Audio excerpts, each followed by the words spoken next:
오늘날 이 땅을 살고 있는 대한민국의 사회가 교회에 질타하는 소리들이 왕왕 들립니다. 그 가운데에서 특별히 두 가지 정도를 생각해 본다면, 하나는 하나 되지 못하는 모습에 대한 질타라고 할 수가 있겠습니다. 서로 싸우거나 다투거나 분열하는 모습을 많이 보아왔기 때문에 그러한 질타를 하는 것이라 생각이 듭니다. 또 다른 하나는 나름대로 세상은 교회에 대하여 마지막 보루로 생각하며 기대하는 윤리가 있습니다. 그런데 그 윤리가 실종되면서 너희나 우리나 별반 차이가 없구나, 우리도 위선적인데 너희도 위선적이로구나, 우리가 세속적인 것처럼 너희도 세속적이구나, 이러한 질타가 하나 있습니다. 참으로 안타까운 일입니다. 한국 교회가 사회에 대하여 빛으로 소금으로 살아야 하는데 이러한 질타를 받는 지경에 이르는 것은 우리로 하여금 깊은 생각을 하게 만듭니다. 그런데 이와 같은 질타가 우리 한국 땅에만 있는 것이 아닌 것을 알게 되었습니다. 예수님께서 예수님 당시에 하늘로 올라가시기 전, 십자가에 못 박히시기 바로 전에 제자들을 불러놓고 그들을 위하여 간절히 기도한 장면이 있습니다. 그것이 요한복음 17장에 나오는데, 그 기도의 내용을 보시게 되면 어찌 이렇게 우리 한국 교회가 사회로부터 질타받고 있는 것에 대하여 마치 예견이라도 하신 것처럼 교훈해 주고 계시는 말씀이 있어서 함께 찾아보기를 원합니다. 요한복음 17장을 찾아보시기 바랍니다.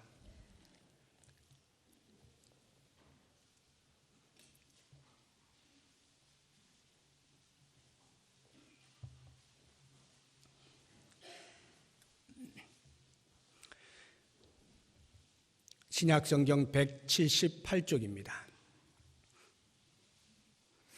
요한복음 17장 11절입니다. 같이 읽어봅니다. 나는 세상에 더 있지 아니하오나 그들은 세상에 있사옵고 나는 아버지께로 가옵나니 거룩하신 아버지여, 내게 주신 아버지의 이름으로 그들을 보존하사 우리와 같이 그들도 하나가 되게 하옵소서. 예수님께서 제자들을 위하여 가르쳐 주신 기도는 우리가 주 기도문이라 해서 늘 암송을 하고 따라합니다.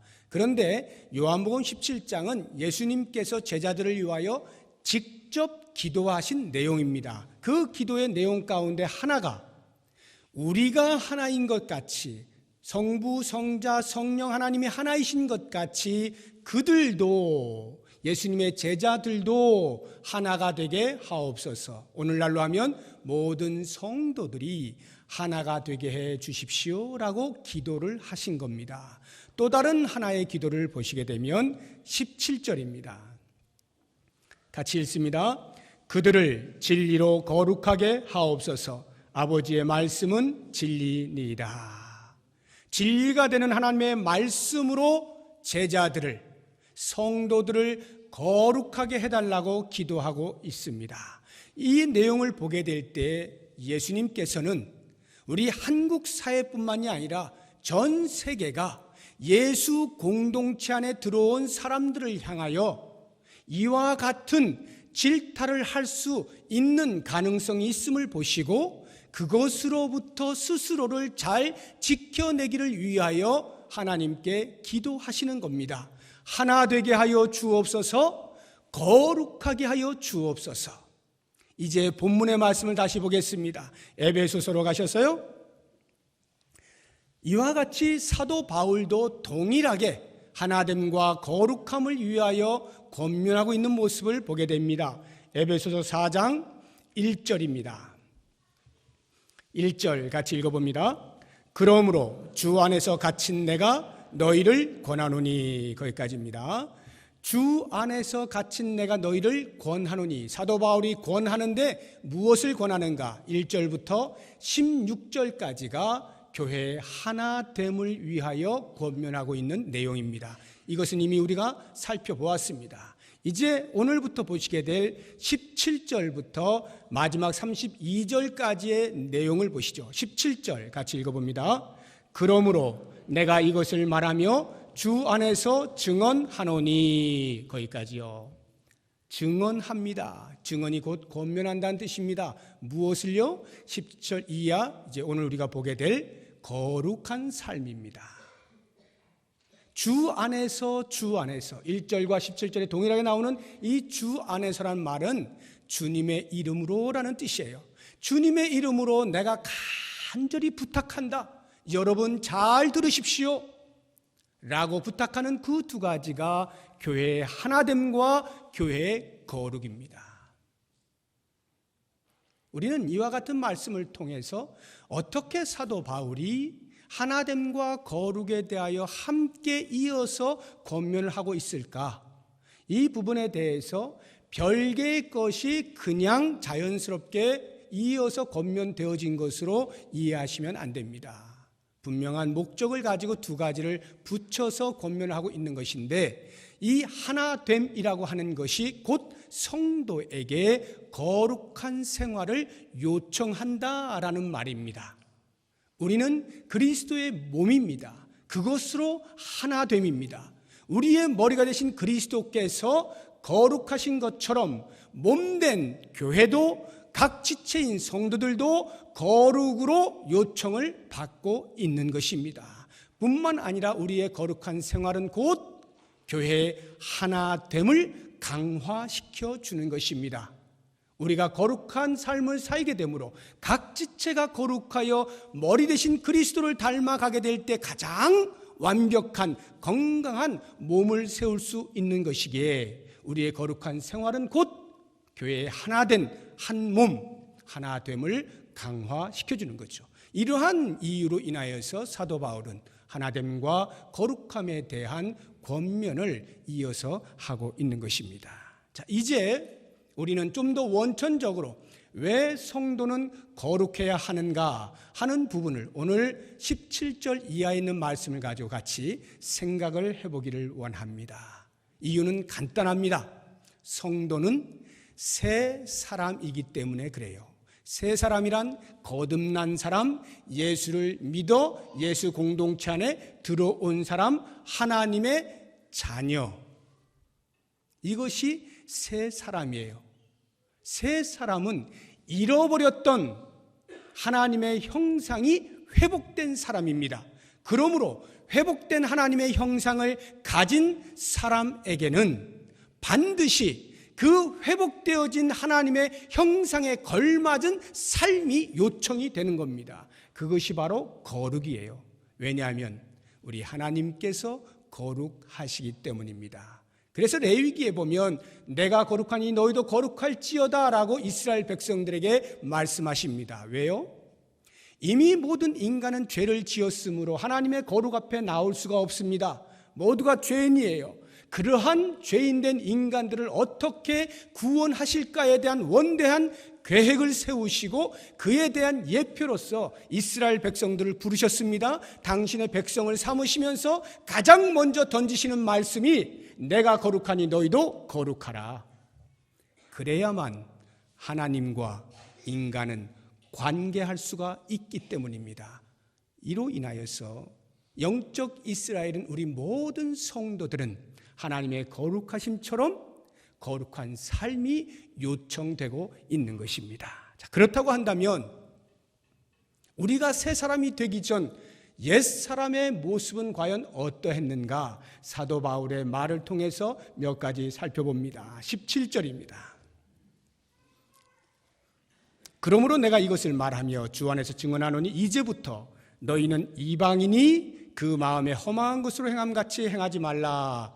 여기 말하는 이방인은 예수를 알지 못하는 사람들입니다. 지금 이 말씀을 듣고 있는, 이 편지를 읽고 있는 에베소 교회 성도들이 그리스도를 만나기 전에 상태가 이방인이었어요. 그 이방인의 상태에 있던 자기들이 그리스도로 인하여서 새로운 사람이 되었을 때에 사도 바울로부터 이런 권면을 받는 것입니다. 너희는 이방인이 그 마음에 허망한 것으로 행함같이 행하지 말라. 옛사람은 허망한 마음을 가지고 있어요. 그 마음으로 행하는 것입니다. 허망한 마음이란 마음에 어떤 목적을 가지고 있지 않다는 뜻입니다. 설령 목적이 있는 것처럼 살아가는 모습이 보인다 할지라도 이내 그것은 마치 신기루를 붙잡는 것과 같아서 잡았는가 싶으면 놓치고 잡았는가 싶으면 없어지는, 그래서 그 마음의 허무함을 벗어날 길이 없는 상태를 말합니다. 왜 그와 같은 마음의 허무함이 있는가? 그것은 18절에서 맨 뒤를 보시면 하나님의 생명에서 떠나 있기 때문이라고 우리에게 말해주고 있습니다. 모든 이방인이 마음에 허망한 것으로 행동하는 이유는 하나님의 생명에서 떠나 있기 때문이죠. 왜 하나님의 생명에서 떠나 있습니까? 죄 지은 자이기 때문입니다. 죄인이기 때문에 하나님의 생명에서 떨어져 나갈 수밖에 없는 거죠. 그러므로 그와 같은 사람들은 18절 앞부분을 보시게 되면 그들의 총명이 어두워지고 그들 가운데 있는 무지함과 그들의 마음이 굳어졌다라고 표현을 하고 있습니다. 바로 이와 같은 것이 하나님의 생명에서 떠난 이유가 되는 것입니다. 그렇습니다. 죄를 지으면 우리의 총명이 사라져요. 총기가 사라집니다. 어떤 총기냐? 어떤 지식을 습득하는 총명이 아니라 하나님을 아는 총명이 사라집니다. 영적인 지식을 갖지 못하게 됩니다. 진리를 깨달을 능력을 상실하게 되는 거예요. 뿐만 아니라 마음이 굳어집니다. 진리를 깨닫고자 하는 마음조차를 거부해버립니다.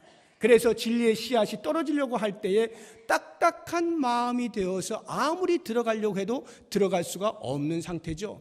우리가 논이나 밭에 씨를 뿌릴 때에 그 밭을 먼저 기경을 하고 씨를 뿌리지 않습니까? 딱딱하게 되어 있는 땅에는 아무리 씨를 뿌려도 마치 길가에 뿌려진 씨앗과 같이 다 사라지고 마는 것입니다. 하나님의 생명에서 떠나 있는 이유가 바로 여기에 있어요.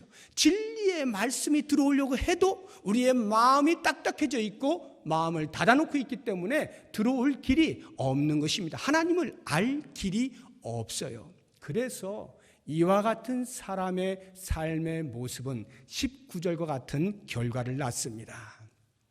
19절 같이 읽어봅니다. 그들이 감각 없는 자가 되어 자신을 방탕에 방임하여 모든 더러운 것을 욕심으로 행하되. 그렇습니다. 감각 없는 자가 되고 맙니다. 어떤 감각이냐? 영적인 감각이 없어요. 도덕적인 감각이 없어요. 그래서 영적으로 도덕적으로 불감증에 걸려버렸습니다. 무엇이 옳고 무엇이 그른지 분별해낼 수 있는 능력이 없어져 버렸습니다. 그러다 보니 자연스럽게 삶의 방식이란 이 세상이 요구하고 있는 방탕에 자기 자신을 그냥 맡겨버리는 거예요. 그것을 방임이라 말하고 있는 것입니다. 방탕함에 자기 자신을 맡겨 그냥 시간 가는 대로 되는 대로 살아가는 것, 이것을 가리켜서 방탕에 방임한다라고 말을 하고 있는 것입니다. 그렇게 하루 이틀을 살다 보면 순간순간 이 땅이 주는 즐거움이 있습니다. 쾌락이 있어요. 그것을 그저 먹고 살면서 이제는 그것을 떨어뜨리려고 하는 아무런 의욕도 생기지 않고 능력도 없어. 그냥 세월이 흐르는 대로 자기 자신을 맡겨 흘러가 버리는 이와 같은 삶을 살게 되어 있는 것입니다. 이것이 바로 옛사람의 모습인 것입니다. 그런데 이와 같은 옛사람의 모습에서 우리는 변화가 되어 새 사람이 되었습니다. 사도 바울이 말합니다. 우리가 어떻게 새 사람이 되었는가? 다른 어떤 것도 없습니다. 오직 하나, 예수 그리스도를 만나게 되었을 때, 예수 그리스도를 영접하게 되었을 때, 예수 그리스도가 나의 구세주임을 고백할 수 있게 되었을 때 나는 새 사람이 된다라고 이야기해 주고 있습니다. 20절 보시죠. 오직 너희는 그리스도를 그같이 배우지 아니하였느니라. 진리가 예수 안에 있는 것 같이 너희가 참으로 그에게서 듣고 또한 그 안에서 가르침을 받았을진데, 이 말의 의미는 너희는 예수를 만났다. 이제 너희는 옛사람이 아니다. 너희는 새 사람이다. 그러므로 예수께서 너희들에게 요구하고 너희들에게 가르쳐주고 너희가 듣고 본 바를 따라서 살아야지 않겠느냐라고 하는 요청을 하고 있는 것입니다. 그리스도를 만난 사람은 전부 새 사람이에요. 다 새 사람입니다. 우리가 바로 그 새 사람으로 살아가고 있는 거예요. 그런데 중요한 것은 이렇게 새 사람으로 산다라고 하는 것이 우리에게 새로운 생활을 보장해 주지는 않는다라고 하는 것입니다.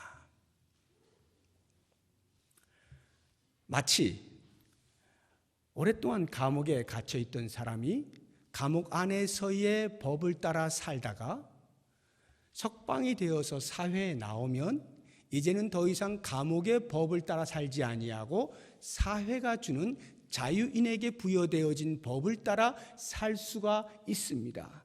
그럼에도 불구하고 한순간에 그 사회에 쉽게 적응하지는 못하는 것입니다. 감옥 생활을 오래 하면 오래 했을수록 사회에 적응하는 기간도 길어집니다. 저는 이것을 영화 속에서 분명히 보았어요. 여러분도 한 번 이상씩은 다 보셨을 텐데 1994년경에 개봉되어졌던 쇼생크 탈출이라고 하는 영화가 있습니다. 이 주인공이 무죄인데 억울한 누명을 쓰고 아주 험한 그런 교도소에 들어가게 되면서 거기에서 탈옥을 한다는 이야기입니다.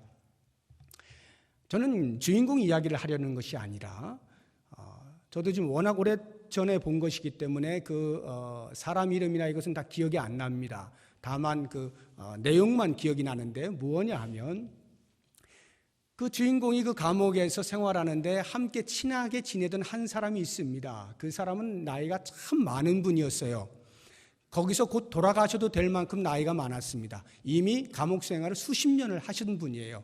그래서 이제 아무도 안 건드립니다. 그저 책만 나눠주는 일을 해요. 죄수들에게 책이나 나눠주고 거두고 하는 그런 이제 도서실을 관리하는 사람인데요. 어찌 하다가 이 사람이 석방이 됩니다. 석방이 되는데 워낙 수십 년 동안 감옥 생활에 익숙해져 있는 분이라 사회에 나왔는데 수십 년 후에 그 사회를 어찌 예상을 할 수가 있겠습니까? 너무나 많이 변한 것에 깜짝 놀랍니다. 그래서 죄수복을 벗고 사회인의 옷을 입고 생활을 하기 시작하는데 어색하기 그지가 없는 거예요. 이런저런 사람들의 도움으로 겨우 직장을 구해서 이제 슈퍼마켓 같은 데서 이렇게 사고 파는 이런 이제 점원 노릇을 합니다. 그런데 실수투성이에요. 그래서 사람들에게 자꾸 욕을 먹습니다. 그 주인도 싫어하죠. 적응을 잘 못하는 거예요. 이러한 시간들이 흐르게 되면서 이 사람이 참으로 안타깝게 그 영화 속에서는 그만 도저히 나는 이 사회에서 적응할 수가 없다라고 판단해서 목을 매달고 자살해 죽습니다. 제가 그 장면을 연상을 하면서 오늘 이 말씀을 보는 거예요. 새 사람이 되었습니다. 우리는 예수 그리스도를 통하여서 전혀 다른 세계로 옮겨졌습니다. 마치 감옥에 있던 사람이 사회로 나온 것처럼 사탄의 권력 아래, 사탄의 지배 아래, 사탄의 통제 아래 있던 곳에서부터 하나님의 통제를 받는 새로운 하나님의 나라로 이동해 왔습니다. 죄수복도 벗었어요. 사탄이 주던 옛사람의 옷을 벗어버리고 그리스도께서 우리에게 입혀주시는 새 사람의 옷을 입었습니다. 그럼에도 불구하고 한순간에 그 사람이 그 새로운 세상에 적응할 수 있는 것이 아닌 거예요. 그래서 마치 이 사람처럼 끙끙끙끙 거리는 시간들이 있다는 것입니다. 물론 그 영화처럼 우리가 그리스도로 말미암아 구원받았는데 그래서 죽을 수도 있나? 다시 돌아갈 수도 있나? 그렇진 않습니다. 성령께서 우리에게 도장을 찍어주셨기 때문에 오늘 본문에 나오죠. 도장을 찍어주셨기 때문에 그런 일은 없어요. 하지만 자살하는 일은 없어도, 죽는 일은 없어도, 다시 옛사람으로 돌아가는 일은 없어도 새 사람이면서 옛사람처럼 사는 삶의 방식은 가지고 있을 수가 있어요. 다시 말해서 우리가 비록 새 사람이 되었다 할지라도 그 새 사람에 걸맞은 새 생활을 하기까지에는 피나는 노력이 필요하다 이 말이에요. 그 노력을 하는 것이 지금 우리 예수를 믿고 난 이후의 모든 생이 바로 그 훈련을 하게 되는 것입니다. 사랑하는 여러분, 장소 바뀌었다고 해서, 옷 갈아입었다라고 해서 바로 그러한 삶을 살 수 있는 것은 아니에요.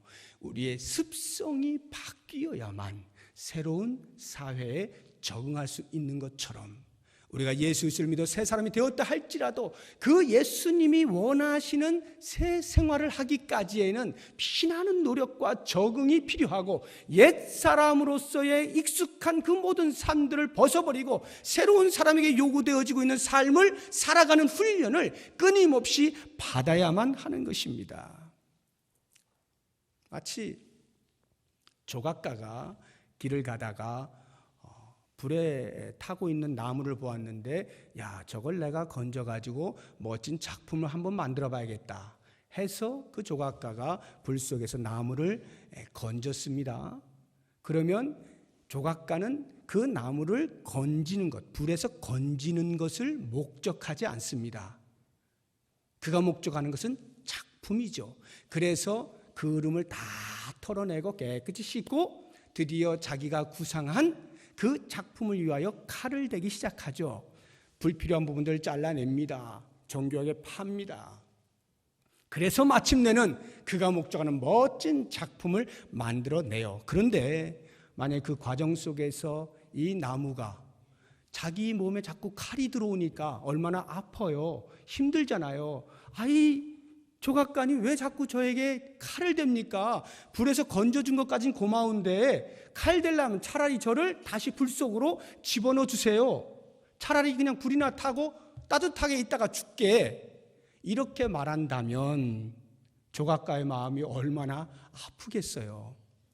본인은 상상할 수도 없는 멋진 작품을 만들어내기 위해서 불에서 건져내서 칼질을 하고 있는 건데 그것을 알지 못하여서 그 칼이 들어오는 것이 아파서 소리를 친다면 작품이 될 수 없지 않습니까? 그런데 겸손히 순응하여 기다리고 있으면 자신으로서는 상상할 수 없는 놀라운 작품이 되어 멋진 삶을 사게 되는 거죠. 우리의 인생이 마치 그와 같은 거예요.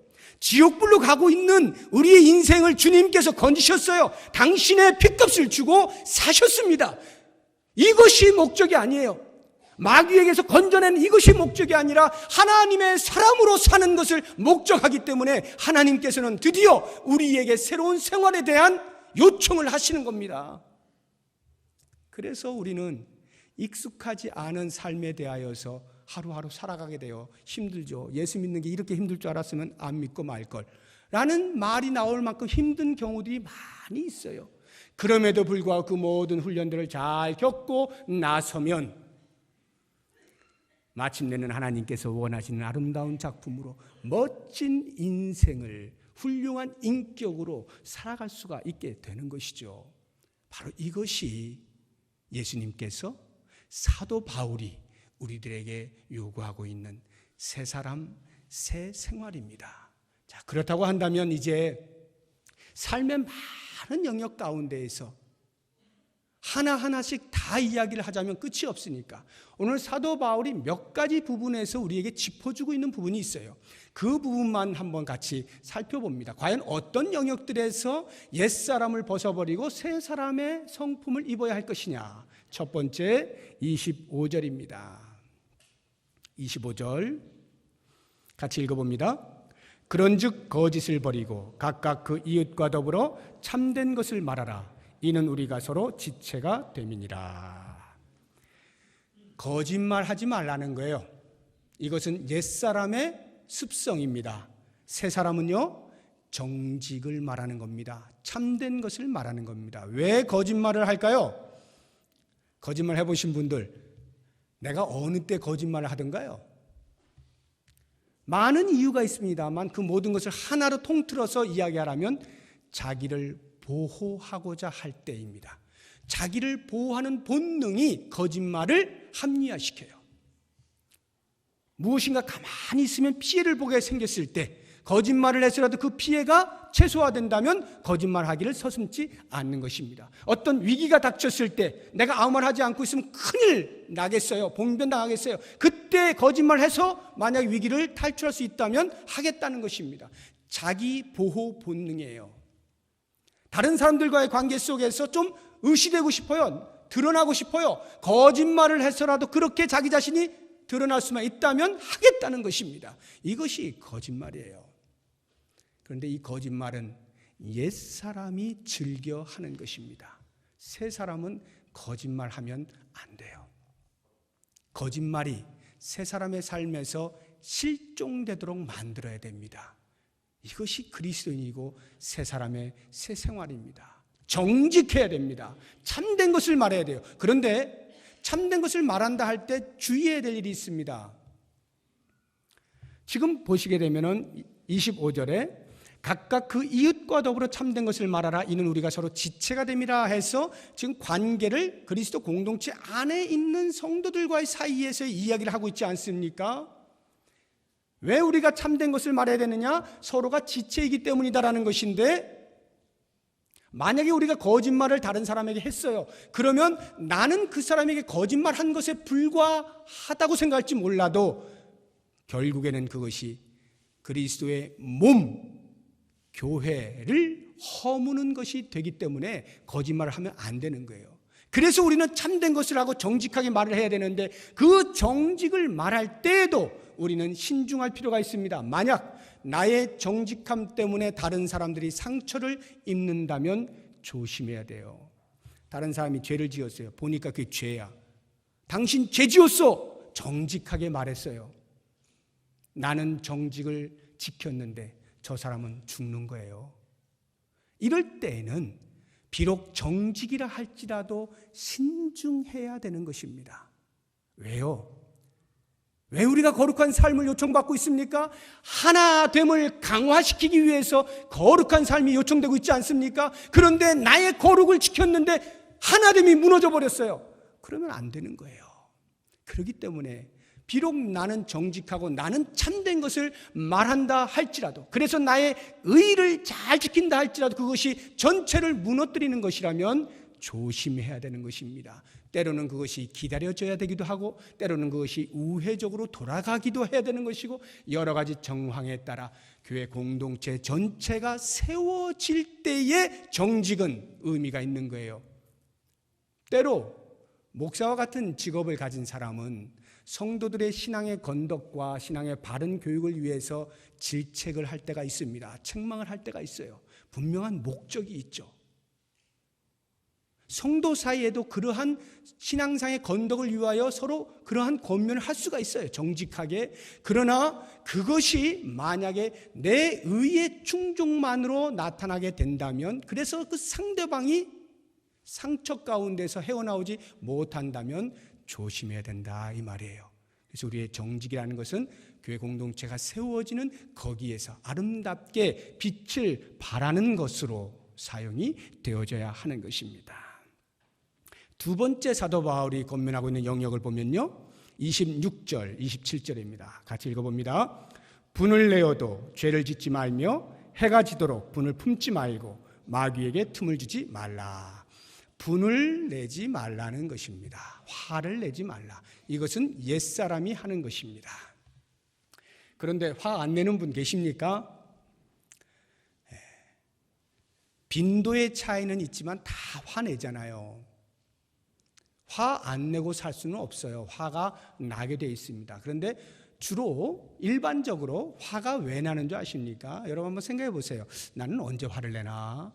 가만 생각해 보시면요, 나는 옳고 너가 틀렸는데 네가 옳다라고 주장할 때 화가 나는 거예요. 부부싸움도 보세요. 부부싸움도 왜 싸웁니까? 내가 옳고 네가 틀렸는데 네가 틀리다고 말하지 않고 계속 나에게 옳다라고 주장하니까 내가 지금 화가 난 거야, 이렇게 하는 거 아닙니까? 그래서 그 옳음을 증명할 때 어떻게 합니까? 소리를 더 키우죠. 화를 더 크게 내요.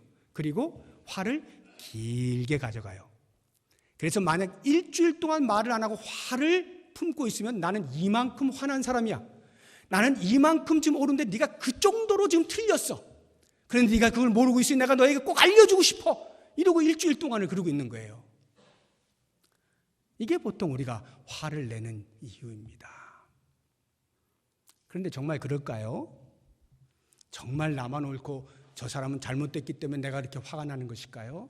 때로는 정반대일 수도 있습니다. 내 잘못을 감추기 위하여 화내는 경우도 있어요. 너무나 창피하고 부끄럽고 미안하니까 아예 화를 내서 덮어버리는 그런 경우도 있습니다.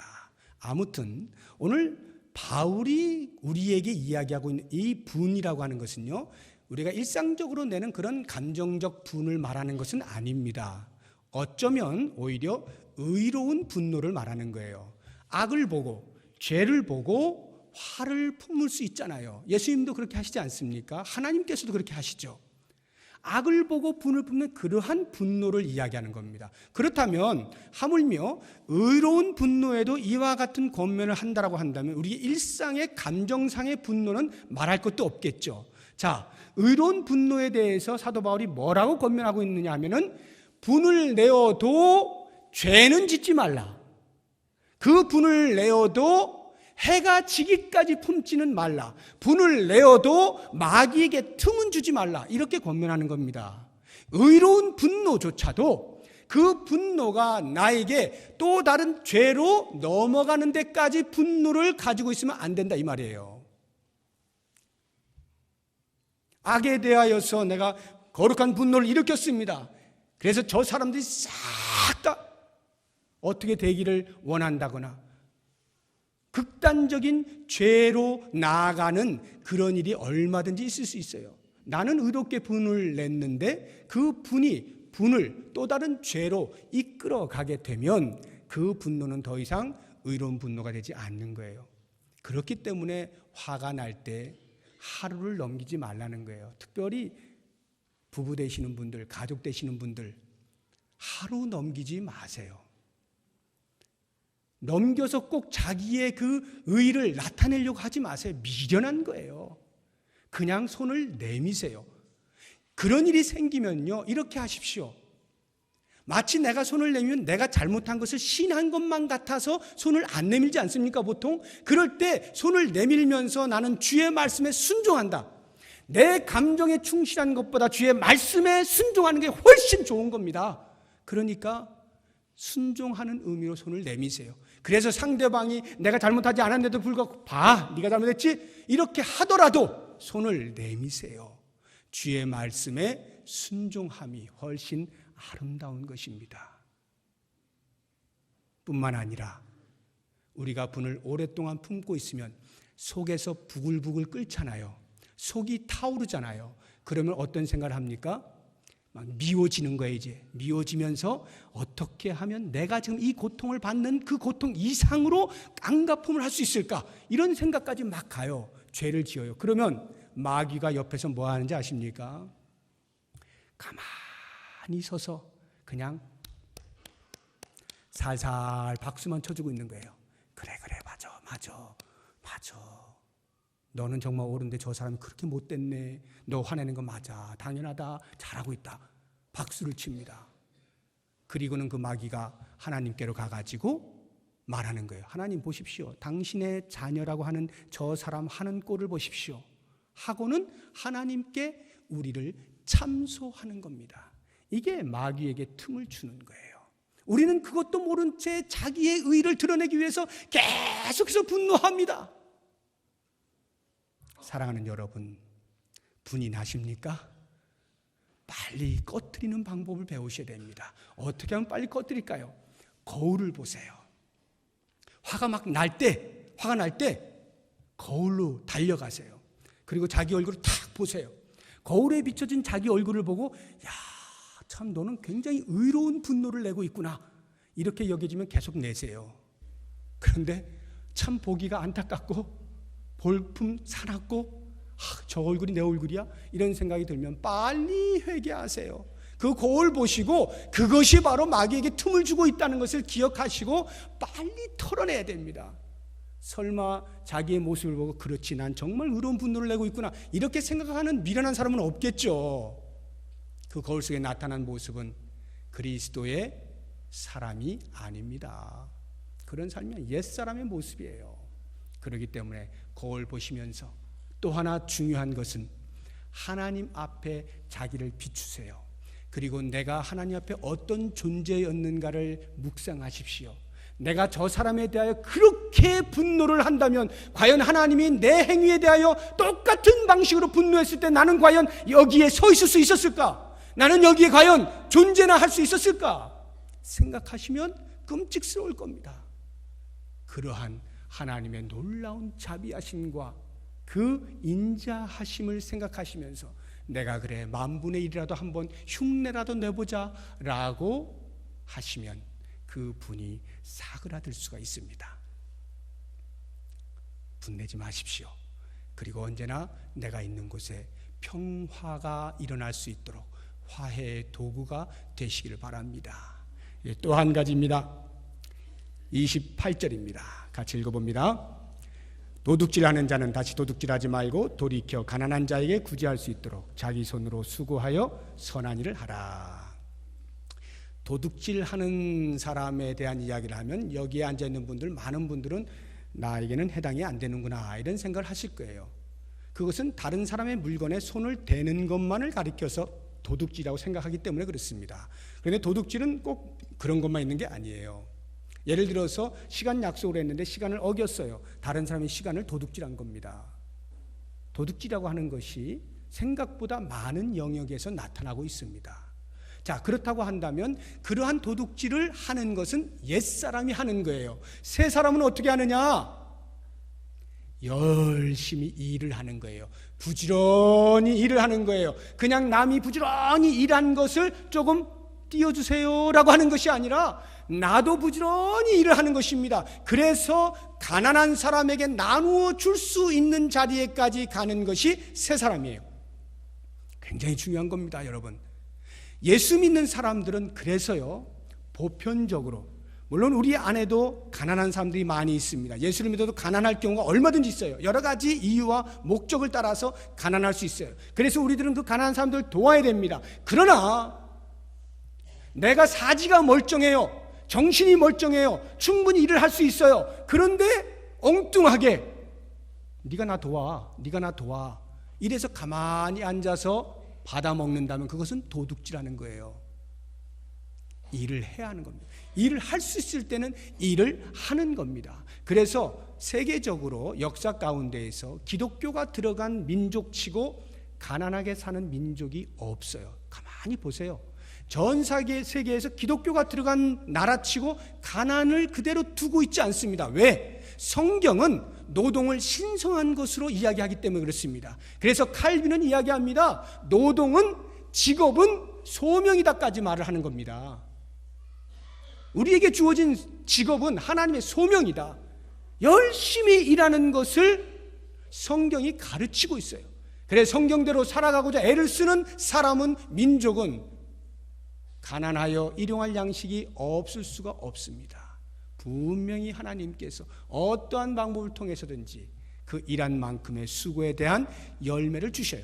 그러면 우리는 그와 같은 열매를 딸 때 내 입에 들어가는 것으로 만족하는 것이 아니라 새 사람의 생활은 좀 더 열심히 해서 나누어 줄 것이 있는 자리에까지 가는 거예요. 이러한 선한 일을 목적하고 계획하고 실행에 옮기는 것입니다. 사랑하는 여러분, 원하기는 우리 교회 모든 성도님들은 몸이 부자연스러워서 돈을 벌지 못하고 일을 하지 못하는 경우가 아니라면 열심히 일하십시오. 그리고 그 일하신 것으로 일용할 양식을 주시는 하나님께 감사하시고 나누어 가난한 자들에게도 베풀고 선한 일을 행하십시오. 이것이 새 사람의 모습입니다. 이제 마지막 한 가지, 29절 말씀입니다. 같이 읽어봅니다. 무릇 더러운 말은 너희 입 밖에도 내지 말고 오직 덕을 세우는 데 소용되는 대로 선한 말을 하여 듣는 자들에게 은혜를 끼치게 하라. 더러운 말을 버리고 선한 말을 하는 것입니다. 더러운 말은 입 밖에도 내지 말래요.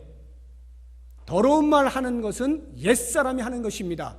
무엇이 더러운 말입니까? 원망하는 겁니다. 불평하는 것입니다. 다른 사람을 판단하는 것입니다. 비난하는 것입니다. 폄하하는 것입니다. 다른 사람을 헐뜯는 것입니다. 욕하는 것입니다. 흉보는 것입니다. 진한 농담을 하는 것입니다. 이런 것들이 전부 더러운 말이에요.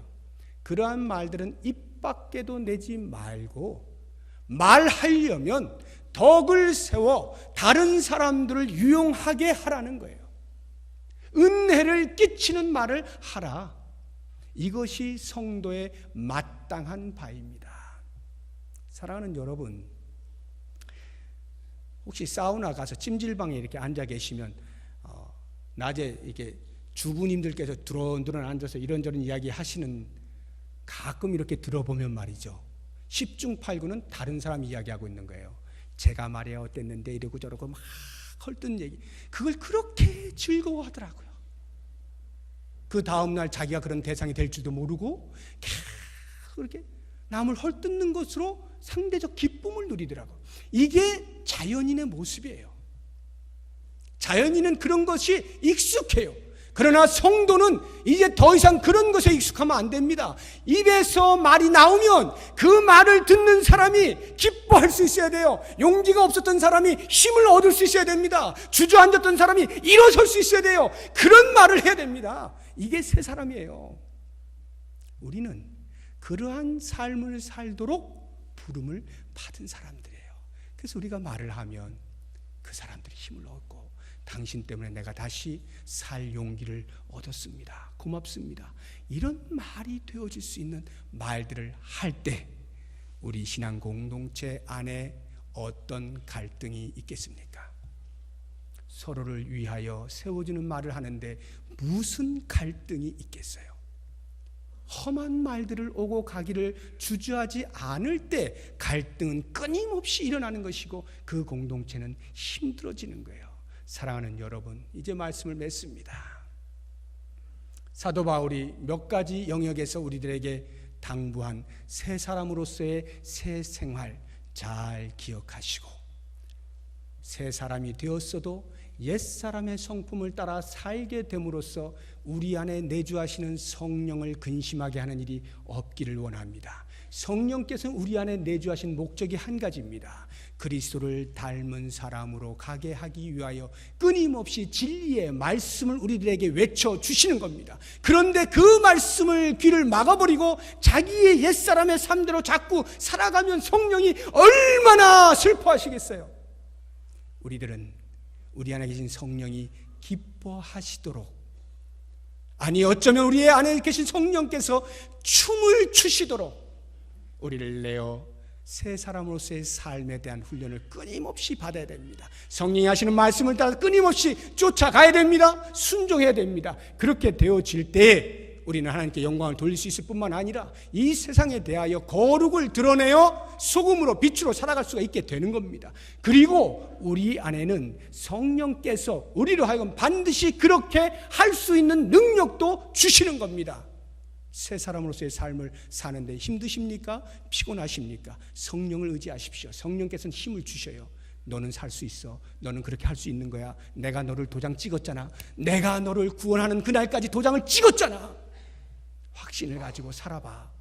끊임없이 우리들에게 도움을 주십니다. 그 성령을 의지해서 과연 예수 믿는 사람답게 멋진 삶을 살아 우리 안의 행복은 말할 것도 없고 사회 가운데서 밝은 빛을 드러낼 수 있는 복된 삶 되시기를 주의 이름으로 축복합니다.